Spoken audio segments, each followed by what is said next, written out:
Para mim é uma alegria indizível poder estar chegando mais uma vez até você com o programa Encontro com uma Palavra. Em nosso programa fazemos um estudo introdutório de toda a Bíblia, observando um livro de cada vez. Estamos iniciando o estudo dos 27 livros do Novo Testamento. Já vimos os 4 evangelhos e começamos a estudar o livro de Atos. Quero chamar a sua atenção para o livro de Atos, o livro histórico sobre a primeira geração da igreja. Vimos que o título, Atos dos Apóstolos, não foi dado por seu autor. Mencionamos inclusive outros títulos que talvez fossem mais apropriados do que este, criado por um grupo de tradutores. O título Atos do Espírito Santo talvez fosse uma escolha melhor, você não acha?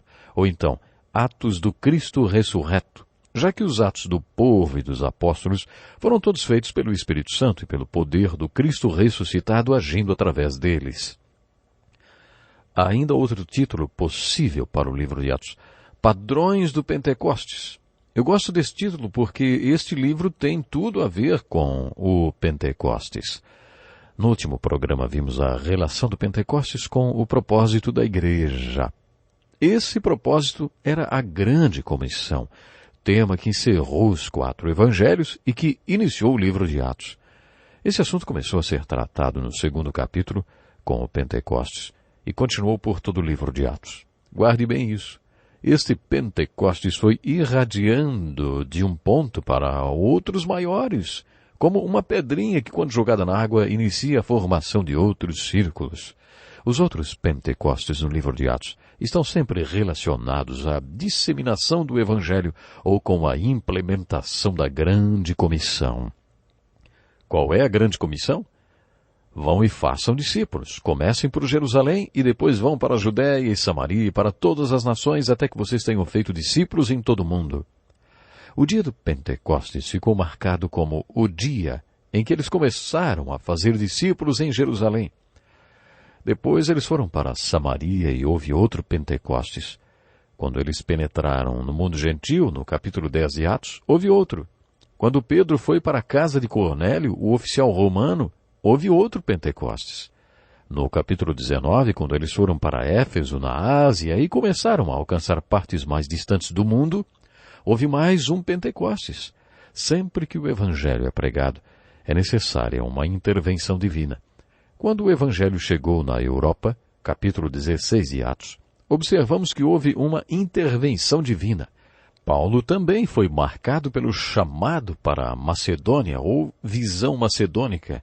No capítulo 8, essa intervenção é marcada pela perseguição, que, além de servir como uma poda na igreja, também a levou para outros círculos mais amplos, fazendo-a obedecer à grande comissão. O capítulo 8 de Atos registra o Pentecostes em Samaria. Os capítulos 10, 16 e 19 registram outros Pentecostes. Esses são chamados padrões do Pentecostes, ou o Pentecostes perpétuo. Mantenha estes Pentecostes em vista no seu estudo do livro de Atos. No último programa vimos alguns padrões que surgiram no nascimento e crescimento da igreja. Vimos no capítulo 6 que existe uma distinção entre os dons práticos e os pastorais.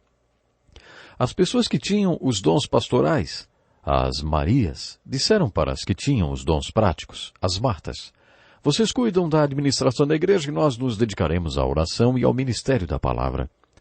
Este padrão surgiu no capítulo 6 e no capítulo 7. Estevão, um dos diáconos, cruzou a linha do dom prático para o espiritual e tornou-se um grande pregador.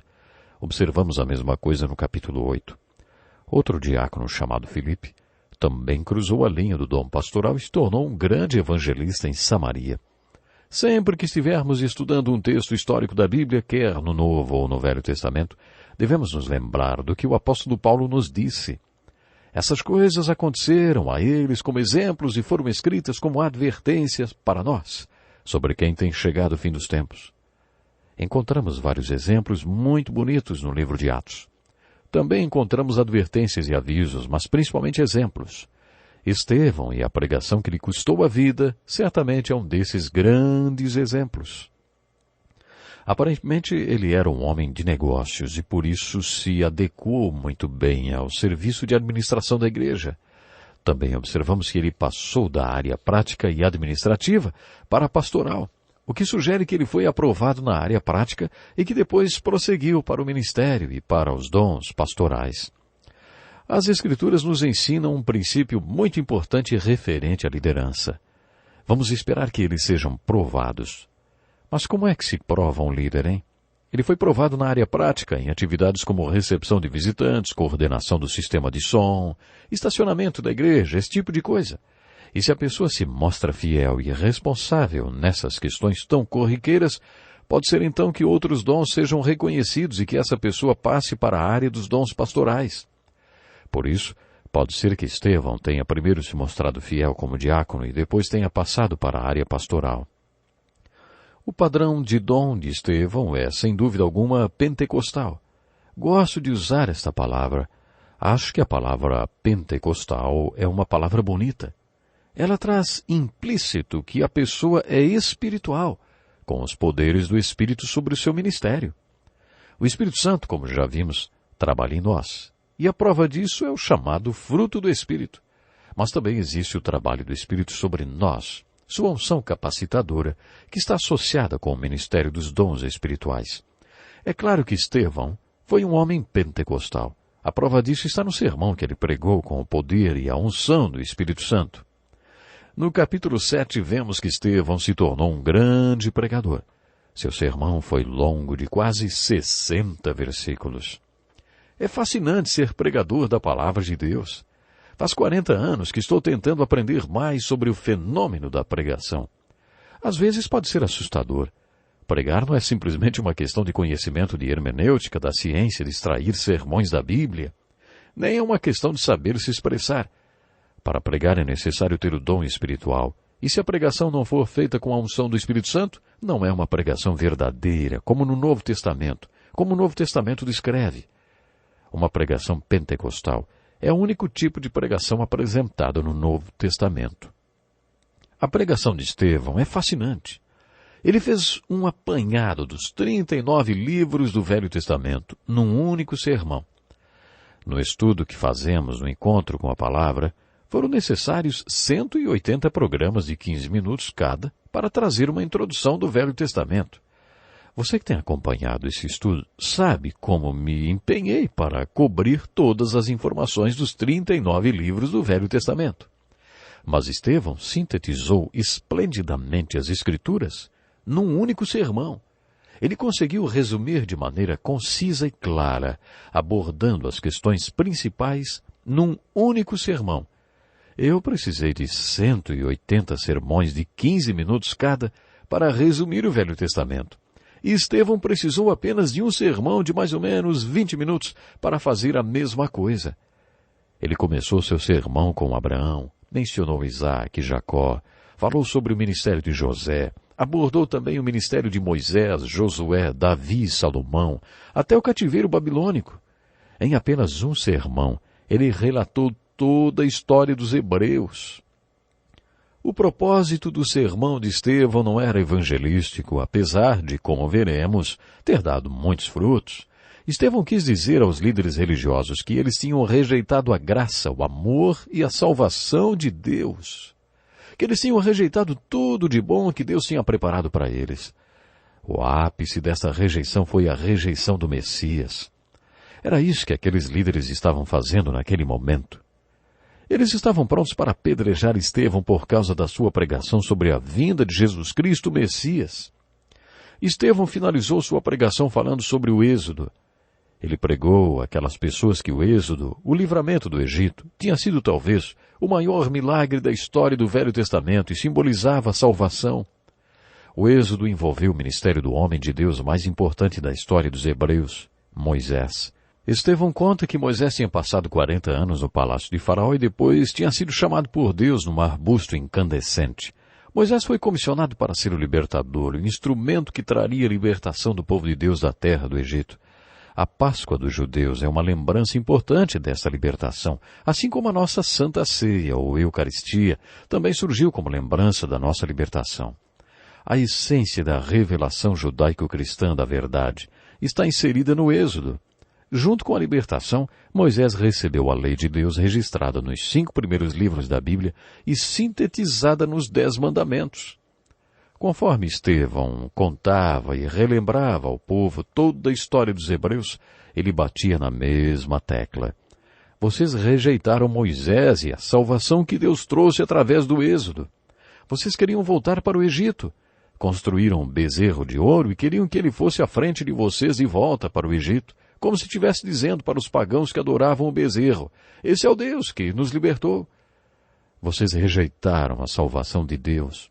Rejeitaram a lei de Deus e a de Moisés, que veio na forma das tábuas da lei, enviadas do monte. Mas vocês disseram que não eram dignos da lei de Deus.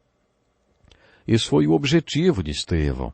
Ele concluiu dizendo: povo rebelde, obstinado de coração e de ouvidos, vocês são iguais aos seus antepassados, sempre resistem ao Espírito Santo. Qual dos profetas os seus antepassados não perseguiram? Eles mataram aqueles que prediziam a vinda do justo, de quem agora vocês se tornaram traidores e assassinos.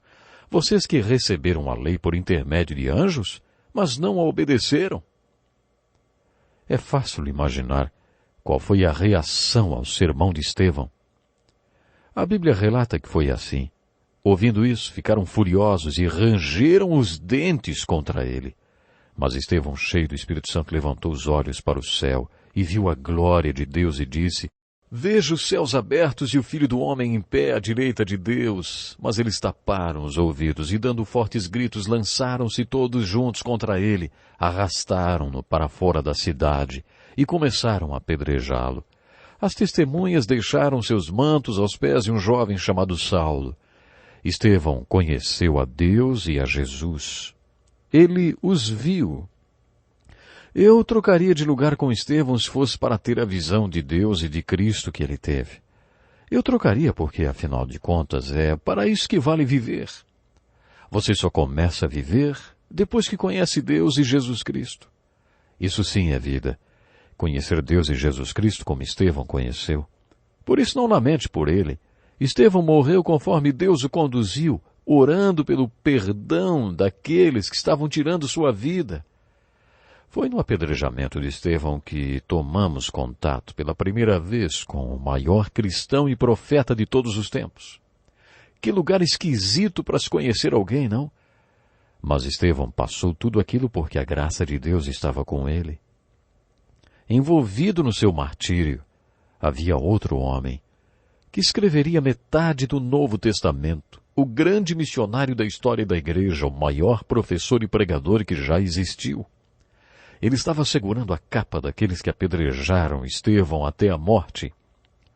De acordo com a lei judaica, a testemunha de um crime era tão culpada quanto aquele que cometia. Se você aceita a pena de morte, pense nisso um minuto.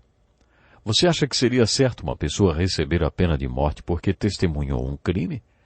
Você ligaria a cadeira elétrica para que essa pessoa morresse? Ou puxaria a corda para que fosse enforcada? Você se disporia a enforcar ou eletrocutar alguém? O que você acha da pena de morte? A lei judaica era a favor da pena de morte e a testemunha tinha que mostrar sua aprovação em relação ao que estava acontecendo.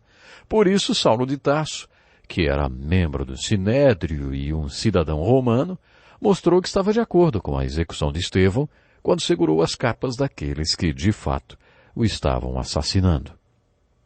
Ele estava se fazendo tão culpado quanto aqueles que estavam apedrejando Estevão. É interessante notar que o sermão de Estevão produziu frutos. Aliás, toda a pregação do livro de Atos era ungida.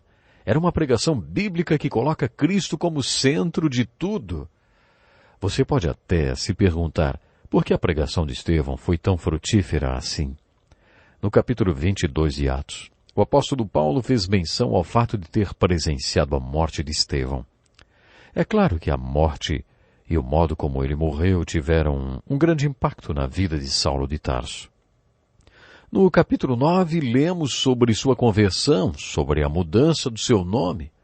Muitos estudiosos acreditam que presenciar a morte de Estevão causou um tremendo impacto em Saulo e teve um papel importante na sua conversão.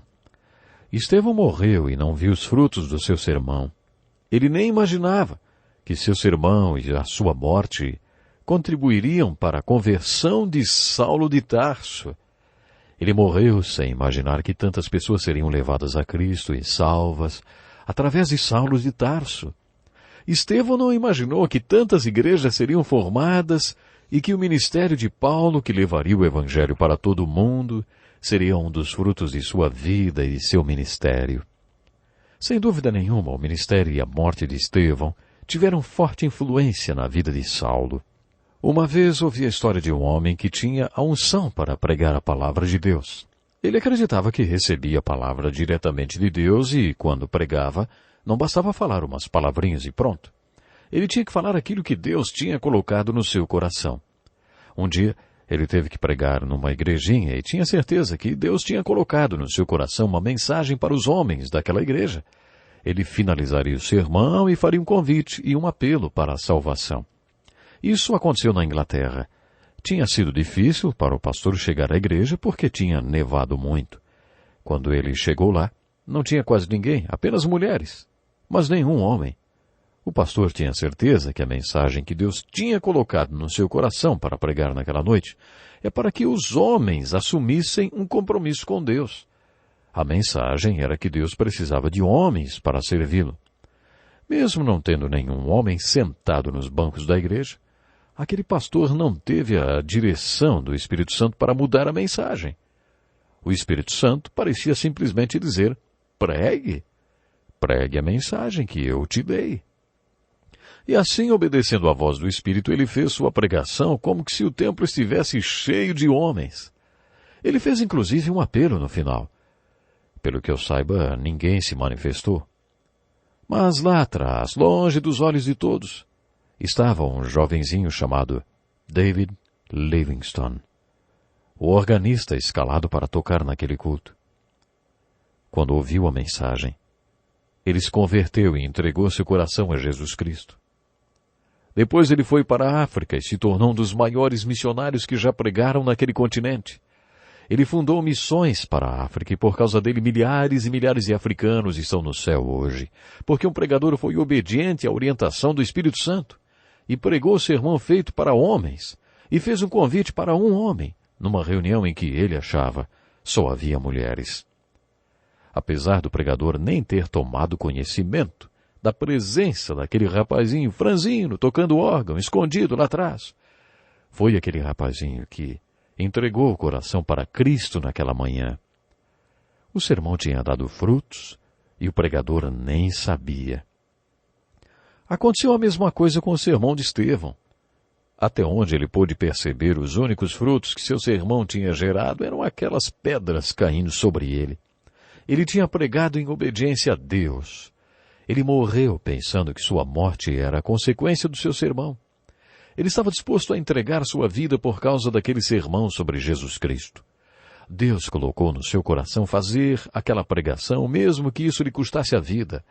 Lendo todo o livro de Atos, percebemos como o sermão de Estevão foi frutífero. Aquele homem que apareceu brevemente no final do capítulo 7 e no início do capítulo 8 de Atos, liderou uma grande onda de perseguição contra os cristãos. Essa perseguição varreu toda a igreja de Jerusalém. Todos, exceto os apóstolos, foram dispersos pelas regiões da Judéia e de Samaria. Alguns homens piedosos sepultaram Estevão e fizeram por ele grande lamentação. Saulo, por sua vez, devastava a igreja, indo de casa em casa, arrastava homens e mulheres e os lançava na prisão. A próxima menção de Saulo de Tarso, no livro de Atos, mostra que ele se tornara um perseguidor dos cristãos. O capítulo 9 revela que ele estava indo para a Síria, ansioso para levar mais cristãos à morte. Ele não queria que os cristãos voltassem simplesmente presos para Jerusalém. Quando ele ouviu que havia cristãos na cidade de Damasco, providenciou mandados de prisão e foi à caça daqueles cristãos para levá-los à morte.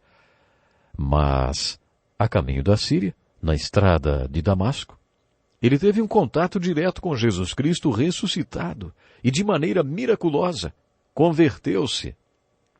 Bem, ou esse homem foi o maior milagre do Novo Testamento depois dos Evangelhos, ou foi uma grande farsa, um grande mentiroso. Vamos ter que decidir qual será a nossa opinião sobre ele, não é? Ele mesmo, nas suas cartas, principalmente na carta aos Gálatas, capítulo 1, conta que depois de sua conversão a Cristo na estrada de Damasco, houve um grande parêntese até o início do seu ministério de pregação. Paulo conta no primeiro capítulo de Gálatas que logo depois da sua conversão ele foi para a Arábia.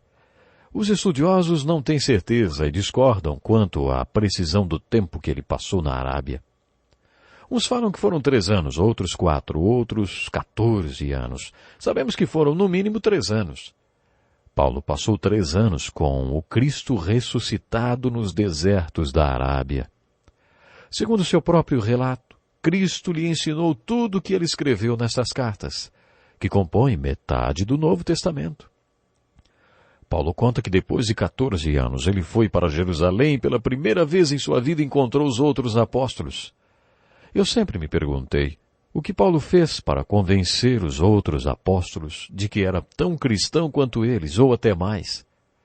De um jeito ou de outro, Paulo os convenceu de que ele tinha passado 3 anos com Jesus, assim como os outros apóstolos.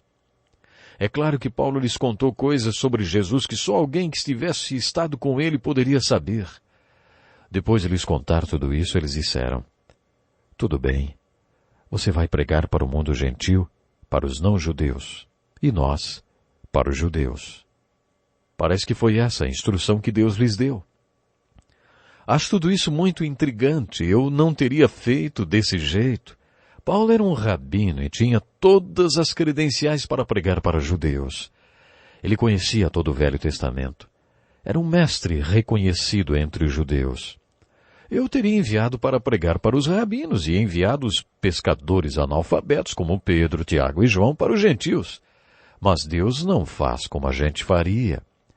John Wesley, um homem com todos os diplomas e cheio de reconhecimento, foi pregar nas minas de carvão de Wales. Dwight Moody, que não era tão estudado assim, inclusive com pouco domínio de gramática, foi pregar para os doutores de Oxford e Cambridge. Mas, quando pregou a palavra de Deus no Reino Unido, milhares de doutores e nobres lotaram suas reuniões.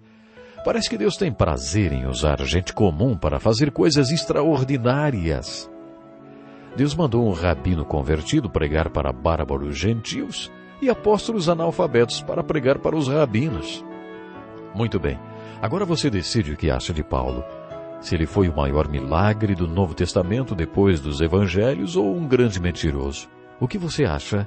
O mesmo Deus que transformou o perseguidor de cristãos Saulo de Tarso no grande apóstolo Paulo pode mudar a sua vida. Pense nisso e até o próximo programa.